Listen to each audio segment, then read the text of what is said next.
Hello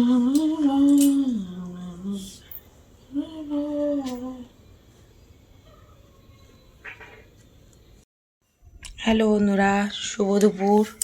তো খাওয়া দাওয়া করে তোমাদের সামনে মোবাইলটা নিয়ে বসে পড়লাম একটু তোমাদের সামনে জমজমাট মজাদার কিছু হট গল্প করতে। ঠিক আছে, তোমাদেরকে জানাই ওয়েলকাম, আই লাভ ইউ। তোমাদেরকে জানাই অনেক অনেক ভালোবাসা, অনেক অনেক শুভেচ্ছা জানিয়ে আজকের একটা নতুন ব্লগ ভিডিও নিয়ে চলে আসলাম। তো একা একা তোমাদের দাদাভাই চলে গেছে, এই মানে কিছুক্ষণ আগে গেছে। সে কলকাতায় গেছে, আগে যেমন গাড়ি চালাতো সেইরকমই আবার চলে গেছে। সে তার গন্তব্যে মানে সে তার জায়গায় পৌঁছে গেছে, চলে গেছে। এখন কিছু করার নেই। আমার মনটা এত খারাপ লাগছে কি বলবো তোমাদের, বলে আমি বোঝাতে পারবো না। এত ভিতরটা মানে এখানটা ফেটে যাচ্ছে, এত কষ্ট হচ্ছে। আমি তোমাদের দাদাভাইকে এত কেন ভালোবাসি আমি জানি না। ওকে ছেড়ে মধ্যে মানে এক মুহূর্ত আমি থাকতেই পারি না। তো যাই হোক, লোকে অনেক ঋণ ধার আছে, গাড়িতে তো যেতেই হবে। তো সেই কারণে এই কদিন মানে আমাদের এখানে লোকালে একটা ডিমের গাড়ি ছিল, সেই ডিমের গাড়িটাই চালাচ্ছিল। তো সেই কারণে এখন আমাকে বারবার জিজ্ঞেস করছিল যাবো কি যাবো না। আমি বললাম যাও, কেননা কনফিউজ হয়ে যাচ্ছিলাম। একবার ভাবছিলাম যেতে দিই, একবার ভাবছিলাম যেতে দিই না। লাস্টে ডিসিশন নিলাম যে যাক, গেলে দুটো পয়সা ইনকাম হবে। কারণ এখন তোমার দাদাভাইয়ের বয়স প্রায় 40-40। তো আর 10 বছর পরে আর সে হয়তো সেরকম খাটতেও পারবে না, তার বয়স হবে। তো এখন থেকে যদি ঘরে বসে যায় তাহলে কি করে চলবে, তাই না? এখনও মানে আমার ঘরটা যে করেছি, নতুন ঘরটা, এখনও অনেক অনেক অনেক কাজ বাকি আছে। তো ঘরটাতে সমস্ত কিছু কমপ্লিট করতে হবে। তো সেই কারণে তোমাদের দাদাভাইকে বললাম তুমি যাও, নিজের লক্ষ্যে এগো, আমি অপেক্ষা করব তোমার। কি করব বলো, আমাদের মেয়েদের অপেক্ষা করা ছাড়া আর কোনো উপায় নেই।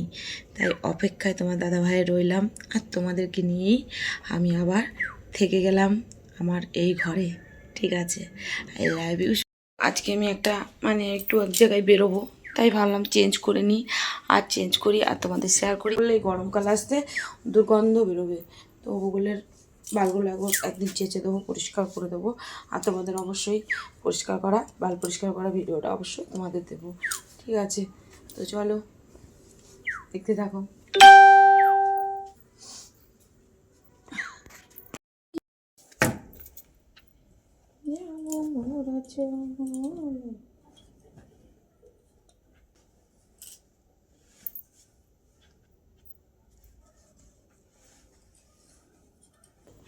দেখতে থাকো তোমরা।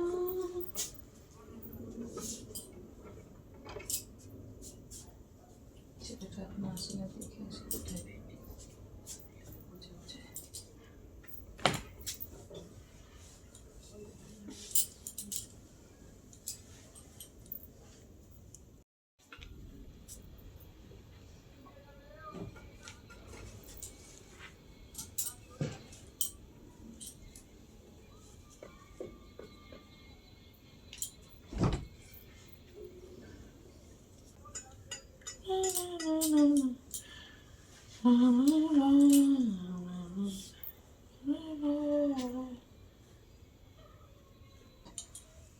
চুড়িদারটা না পরলে তো হবে না, ধরো এর উপরে চুড়িদারটা পরে নিই।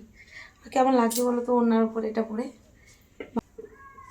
কি করব বলো, কিছুই ভালো লাগছে না। তাই তোমাদের সঙ্গে একটু গল্প করতে চলে আসলাম। একা একা মানে এতটা বোরিং লাগছে, একটুও ভালো লাগছে না।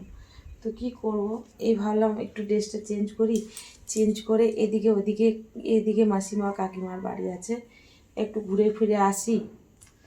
আর কি করবো, নিজের পাদের গন্ধে নিজেই বমি হচ্ছে, বুঝতে পারছো? এত পাদের গন্ধ, বাপ, মানে পেটের মধ্যে যেন মনে হচ্ছে গ্যাস হয়ে সব পচে গেছে। বলো বন্ধুরা,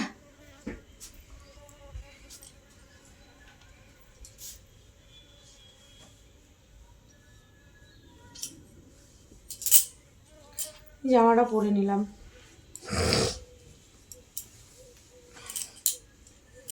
এ দেখো আলতা পরেছি, কেমন লাগছে বলবে। হ্যাঁ, আজকে হচ্ছে বৃহস্পতিবার, তাই আমি আলতাটা পরেছি। এই পায়ের আলতাটা একবারে পুরো ছেঁদড়ে গেছে। তো চলো বেশি কথা না বলে টাটা বাই, সবাই ভালো থেকো, সুস্থ থেকো, এই কামনা জানিয়ে এখানে ব্লগ ভিডিওটা শেষ করছি। তোমাদের যদি ভালো লাগে অবশ্যই লাইক করো, কমেন্ট করো, চ্যানেলটা অবশ্যই সাবস্ক্রাইব করো, আর পাশে থেকো তোমরা, ভালোবাসা দিও, ভালোবাসা নিও। I love you, tata, love you.